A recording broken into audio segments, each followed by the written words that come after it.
I was forced to sell the entire house because my son had locked me in the guest room and his wife had moved into my bedroom. My son reassured me that it was only temporary and that the guest room would be more comfortable for me. Then one day I came home to find my belongings packed, my bedroom secured, and his wife soundly sleeping in my bed as if she had earned it. However, they were unaware that I was still the sole owner of the house. As they sipped wine and insulted me, I planned a silent retaliation. It's a research document. I simply want to thank you for your undivided attention as I share my story. Please include the time and location where you are listening in the comments section. My favorite part about receiving your correspondences. Subscribe if you haven't already. I'm extremely grateful for it. Let me fill you in on the details. I was okay with giving up some space. This was something I had always done. I emptied my closet to make room for Darren's school uniforms. I depleted my savings account to help pay for his college car. I gave up space in my marriage, both in terms of time and physicality. My number one priority was to meet my son's needs.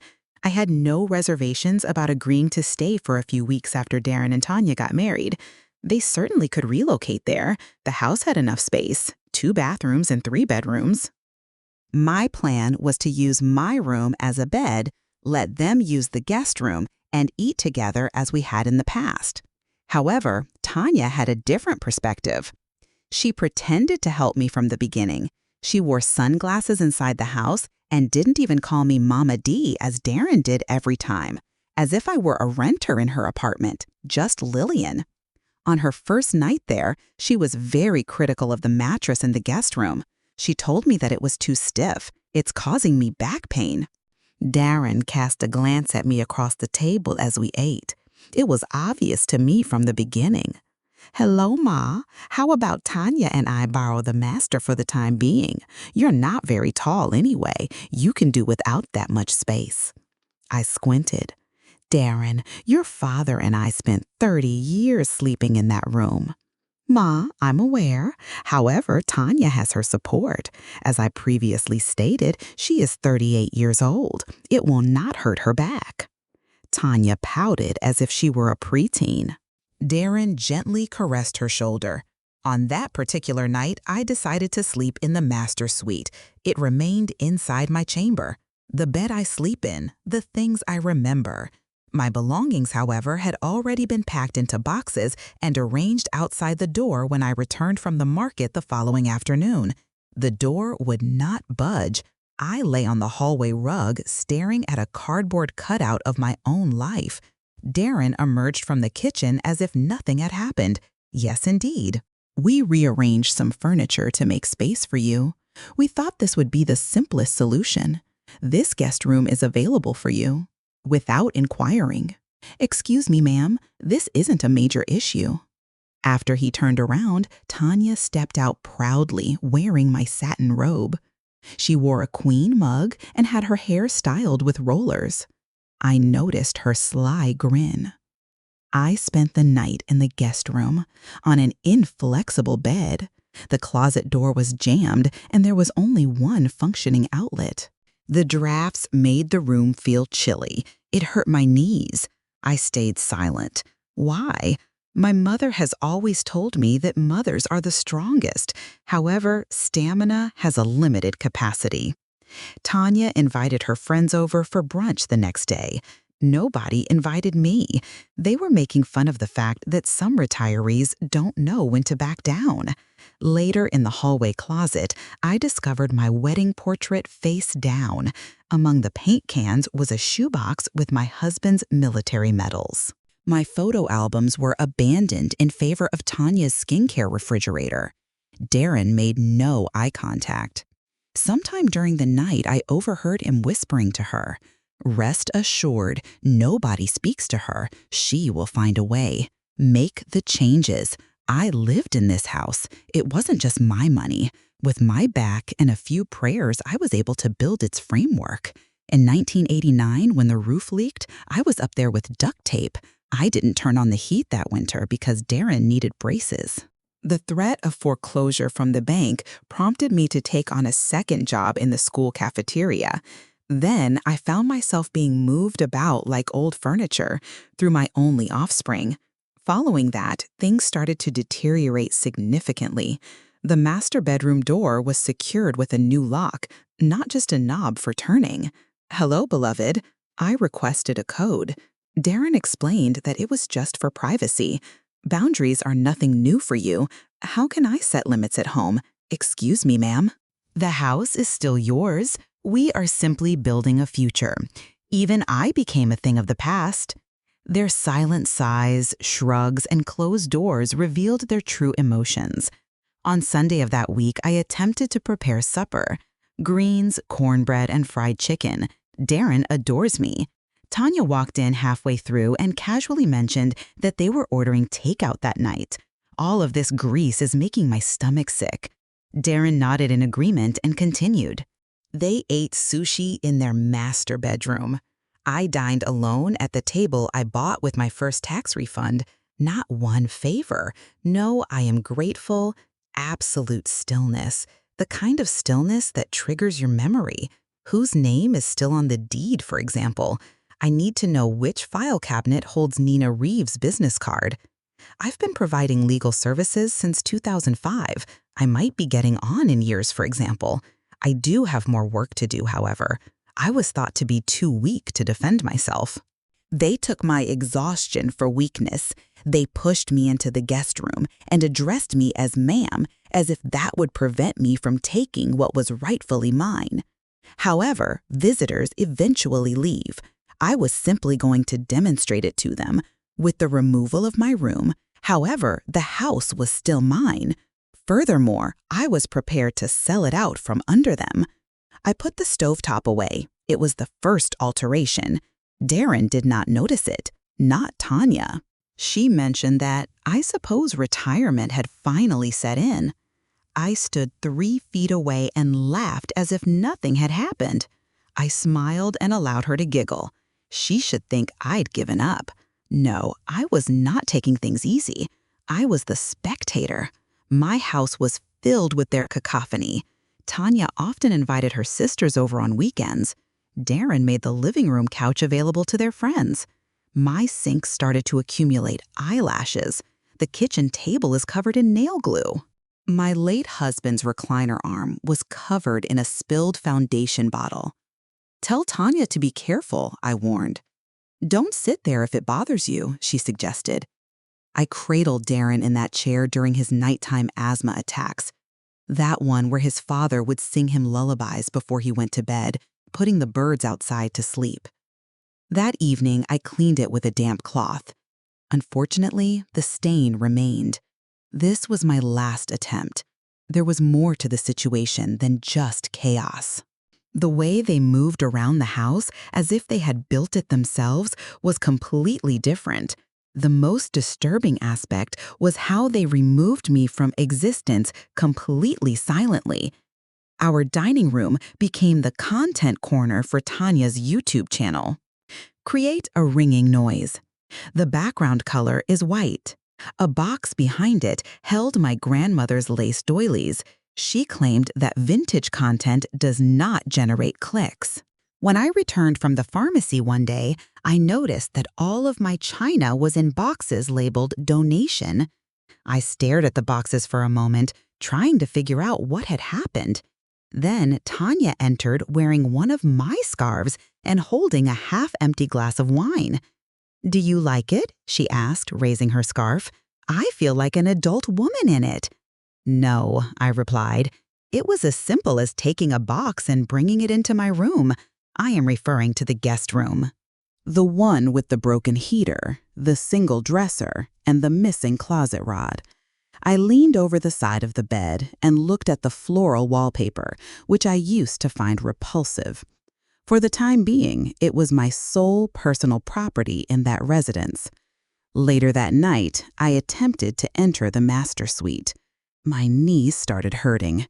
I only required a bathtub. The guest bathroom was dangerous due to its stand-up shower and tile floor. It was a knock. Tanya opened the door halfway while still holding her robe closed at the neck. Is anyone's life in danger? Soak me a goodie. My knees are severely swollen. Darren appeared from behind her. This was discussed with you, Ma. Our new digs are located in that restroom. Please switch to the other option. We cannot use the bathtub. I have already informed you of this. Tanya shrugged and suggested that you find someone to fix it. Our budget is tight. My gaze landed on Darren, my sole offspring.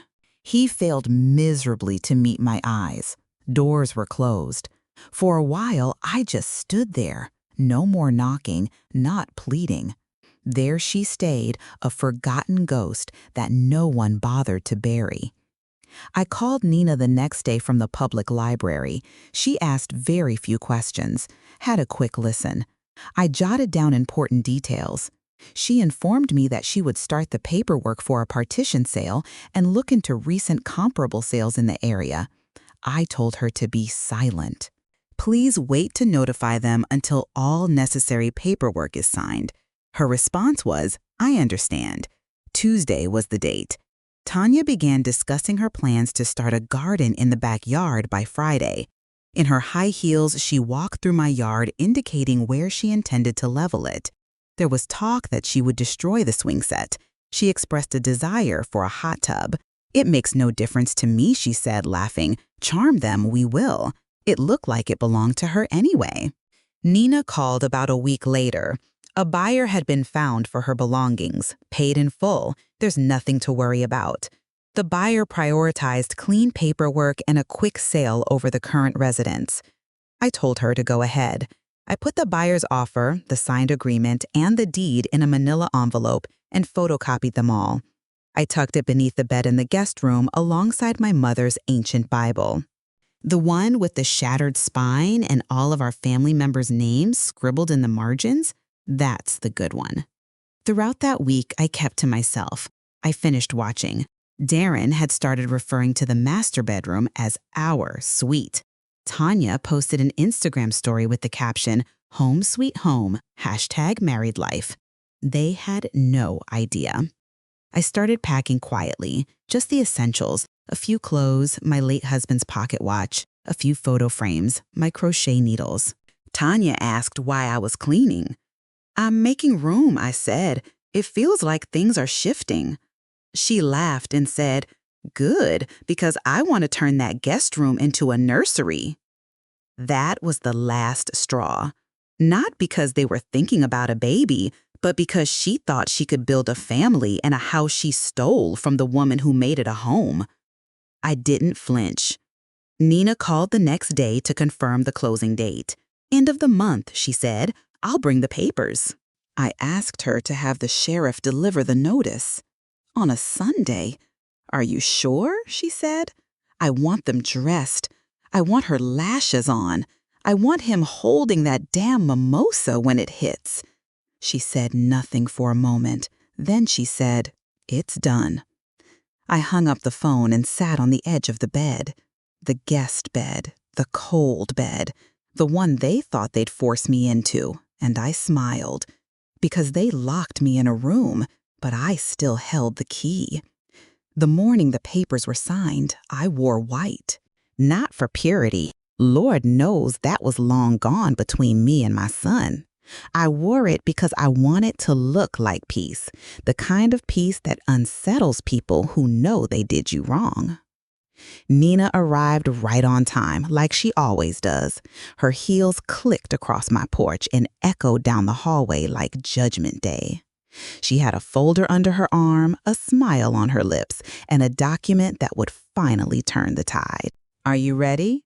She asked, sitting across from me at the kitchen table I was once told not to touch because Tanya just polished it. I nodded. Cash buyer. As a sale. No inspection delays, titles are clean, taxes are current, and since you're the sole deed holder, Darren and Tanya have no legal ground to stall. I want them served on Sunday, I said, mid-morning. Nina didn't even blink. I've already booked the sheriff. That night, I slept deeper than I had in weeks. No creaking doors. No whispers outside the guest room. No Tanya stomping around in my slippers. Just silence. That kind of silence comes when the decision's been made and all that's left is execution. Saturday came and went like a countdown. Darren was outside washing his car. I stood behind the curtain and watched him rinse down the hood like he didn't have eviction paperwork in the mail. Tanya was filming some nonsense on the porch, talking about manifesting blessings into their lives. The irony nearly knocked me over. I didn't speak a word to them. I just made cornbread, watered the roses, and ironed my church blouse. Sunday morning came. I was sipping tea when I heard the knock. Not a gentle tap, a firm, state-issued, "we have papers" knock. Nina and the deputy stood at the door, both dressed sharply.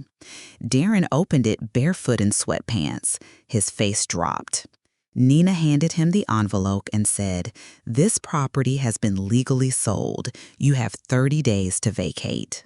This notice has been filed with the county and a formal letter will follow." Tanya appeared behind him, still in her robe, hair wrapped, holding her phone. "What is this?" Darren opened the papers. His eyes scanned the first few lines and his face went ghost white. "You sold the house," he said, spinning toward me. I took another sip. "You can't do this," he snapped. "We live here." "No," I said calmly. "You stayed here. This is our home." "No, this is the home I let you into." "And then you locked me out of my own bedroom and called it a favor?" Tanya started stammering. "You're throwing your own son out after everything we've done for you." I set my tea down. "You boxed up my life, Tanya. You wore my robe. You turned my master bedroom into your little kingdom and thought I'd die quietly in the guest room. We were building a family here." I stood. "Then build it somewhere else." The deputy stepped forward. "You have 30 days to vacate. After that, it becomes a matter for enforcement." Darren looked at me like a little boy who just realized his mama wasn't gonna bail him out this time. "I can't believe you do this." I looked him in the eyes, and for the first time in my life, I let the disappointment show.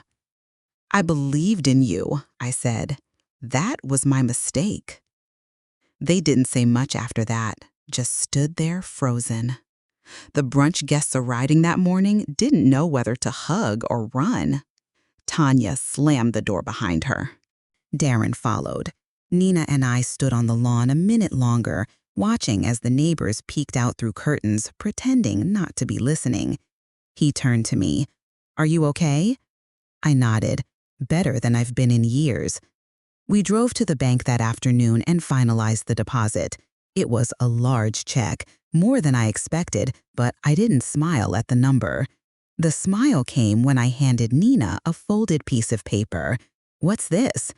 "The listing is for a small 2-bedroom condo across town. It's near the senior center, walking distance to the park." He looked it over. "You want to buy this?" "In cash." She nodded, already pulling out her phone. "I'll make the call." We closed within a week. The condo wasn't big, but it was mine. Fresh paint, clean windows, a quiet porch with just enough space for 2 rocking chairs and a lemon tree in a pot. I didn't tell Darren where I moved. He tried calling once, left a voicemail that said, "You went too far, Ma." I blocked him. Tanya sent a Facebook message saying I was toxic and ungrateful. I reported it as harassment. Maya, my granddaughter, found me anyway. She showed up at the church one Sunday with her backpack and her big brown eyes and hugged me for 5 straight minutes.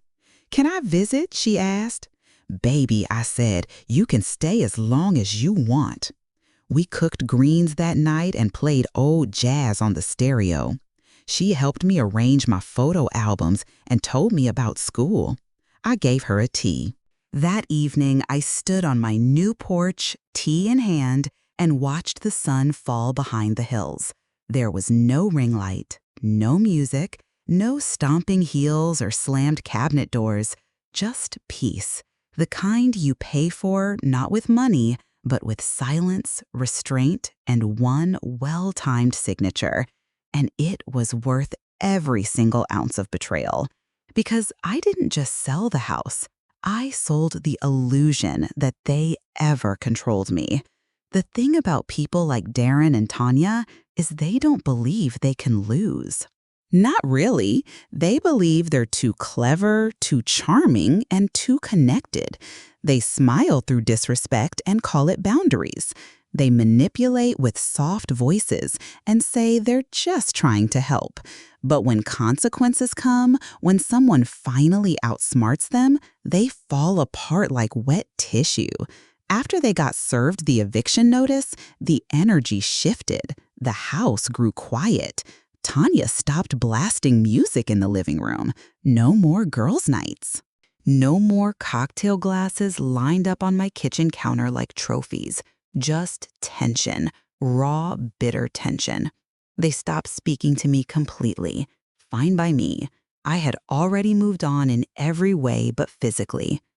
Every morning I made coffee, read my Bible, and looked out the window at my roses. They were blooming again, strong and pink like they had something to prove.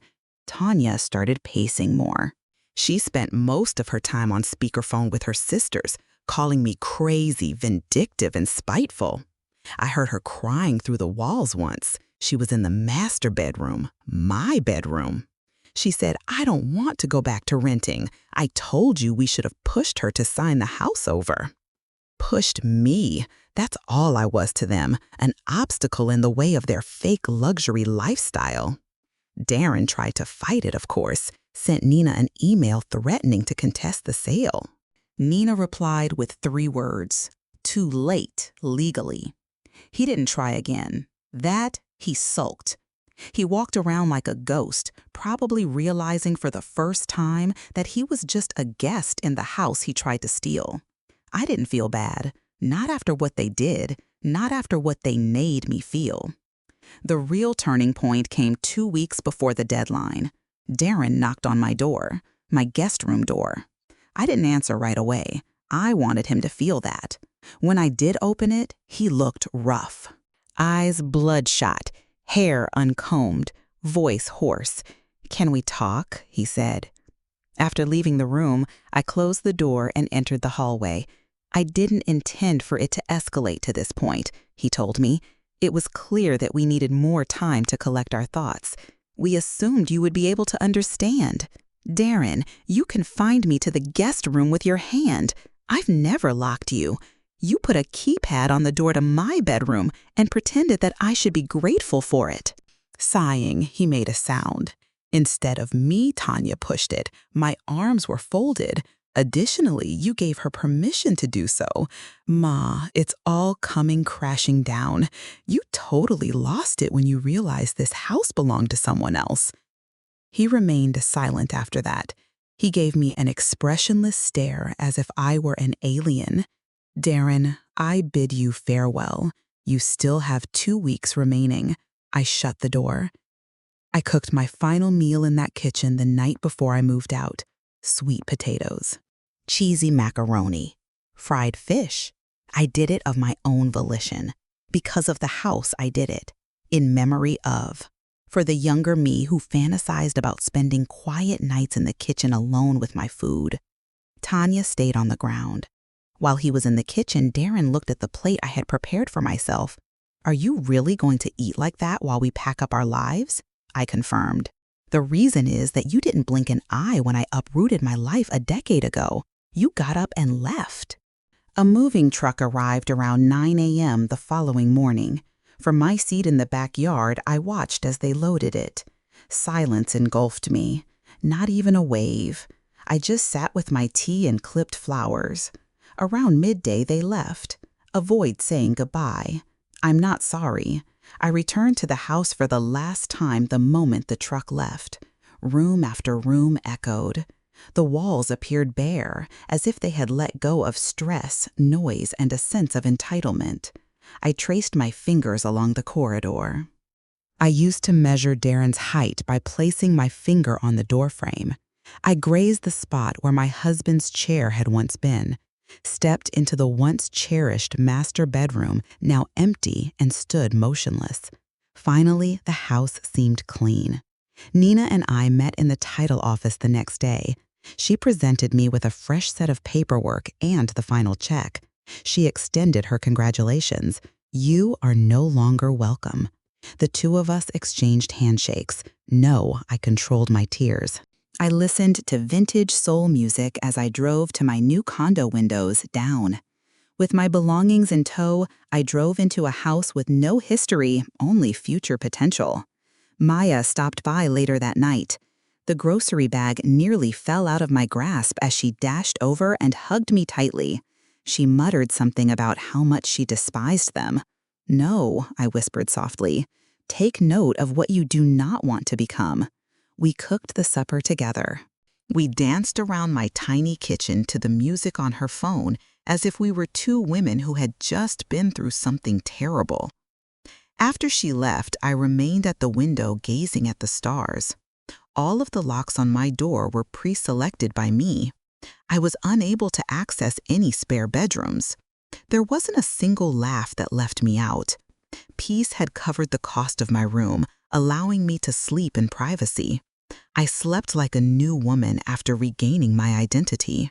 Its defining characteristic is quietness. Nothing about it is as loud as Tanya's heels or as quiet as Darren's justifications. It will not conceal its true feelings behind closed doors or linger with contempt. Calmness is within you. Remain silent. Himalayan salt. Proceeded with. It ended up being my new home. I avoided stuffing it to a large extent. Exactly what I was looking for. My grandma embroidered it. Some photos. My sacred text. Beautiful new tea kettle.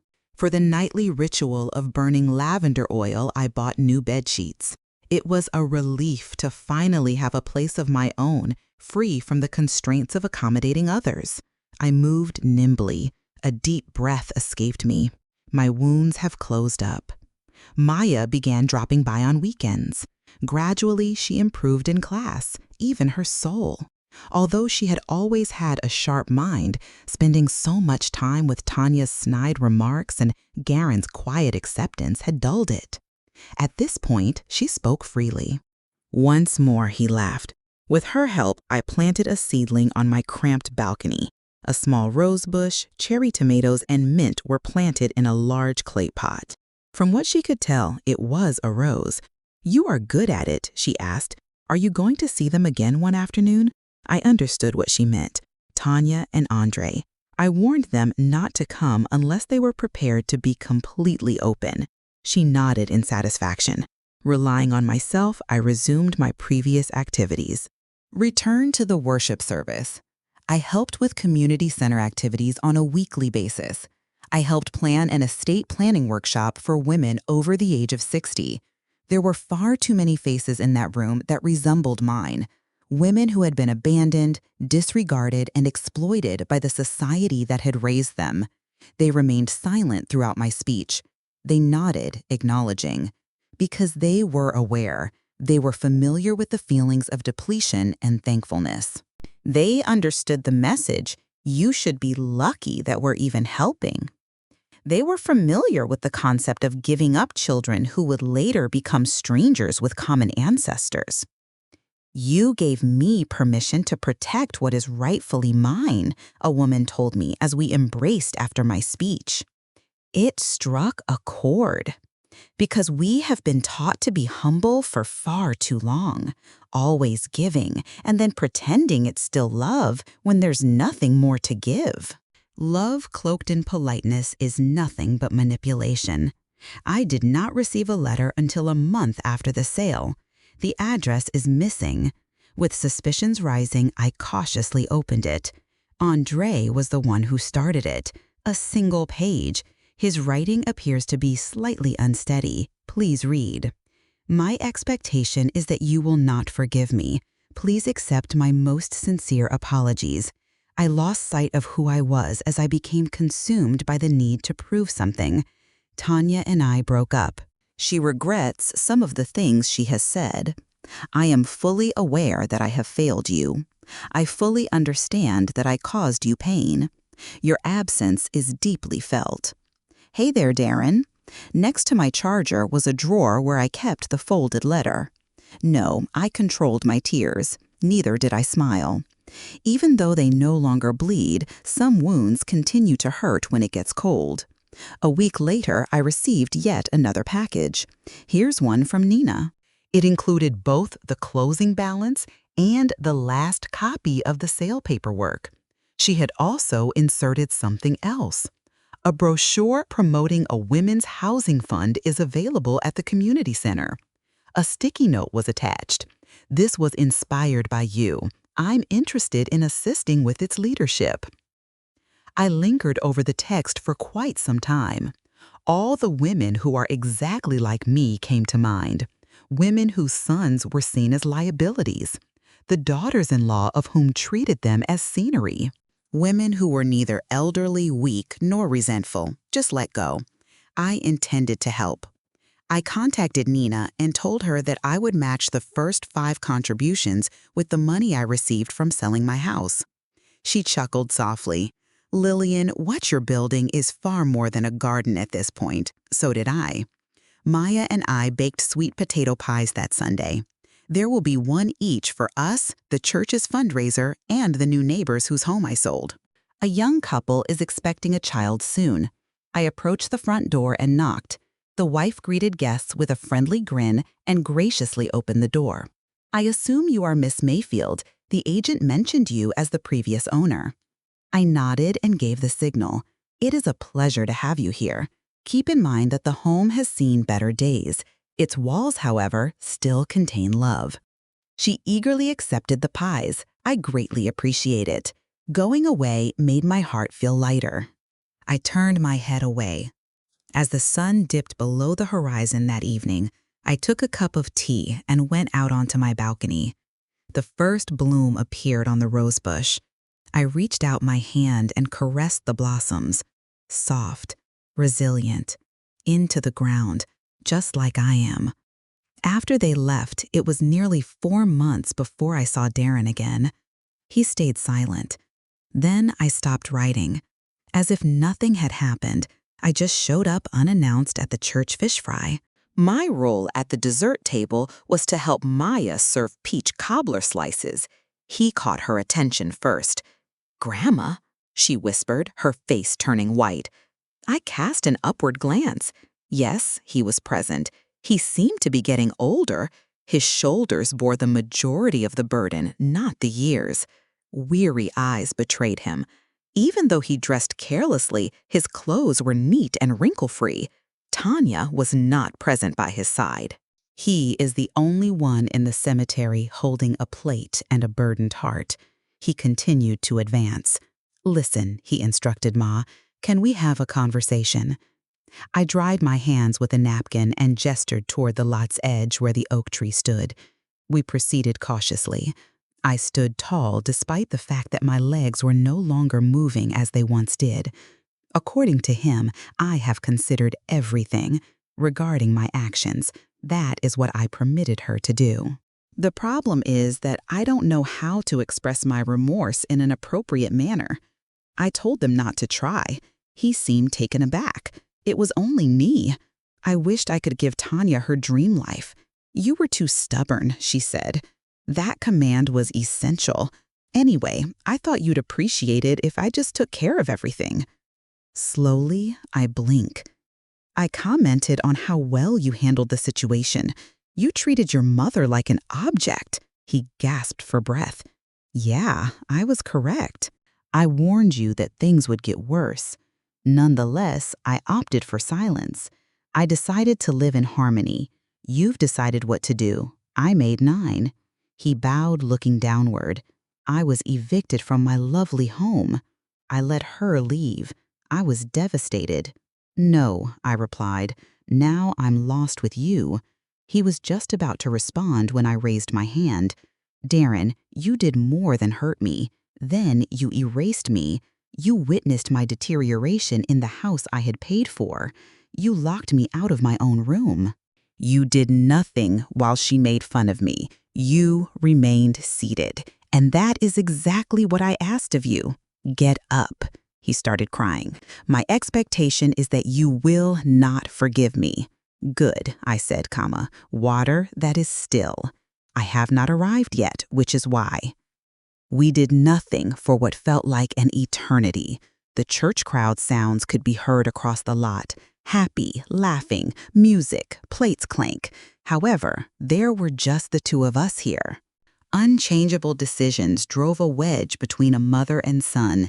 He said he had finally started seeing a counselor. It's been beneficial. I nodded and gave the signal. Thus far, so good. His expression was one of extreme embarrassment, so I averted my gaze. Is there anything I can do to get my money back? Not yet, I responded. Perhaps I'll never know. This, however, I will tell you. You might get close if you consistently show the right behavior in the right places without seeking recognition. Slowly, he nodded. Maya approached holding a plate. She first glanced at him, then at me. Do you feel okay, Grandma? So did I. It's okay with me, darling. Darren looked at her. Her silence betrayed her. Who stood by my side and simply handed me a glass of lemonade. He understood. He told me to leave. He continued unhindered. Something heavy lifted from me as he walked away. He apologized, but by then, I had regained control of what was important. Guilt might weigh on him. I had brought enough with me. Maya and I sat on the balcony that night, illuminated by a string of fairy lights we discovered at a thrift store. Mint cultivation was thriving. The cherry tomatoes showed strong growth. 4 new buds had appeared on the rose bush. In your opinion, is he sincere? She asked. I think he regrets it, and sometimes that's all people have to offer. Will you ever let him back in? I sipped my tea and looked out into the quiet night. I let go of the house, the fight, and the anger. But my peace, I said, that has to be earned. She nodded. I reached into my sweater pocket and pulled out a key, one that opened the door to the place she now called her second home. This is for you, I said. Her eyes widened.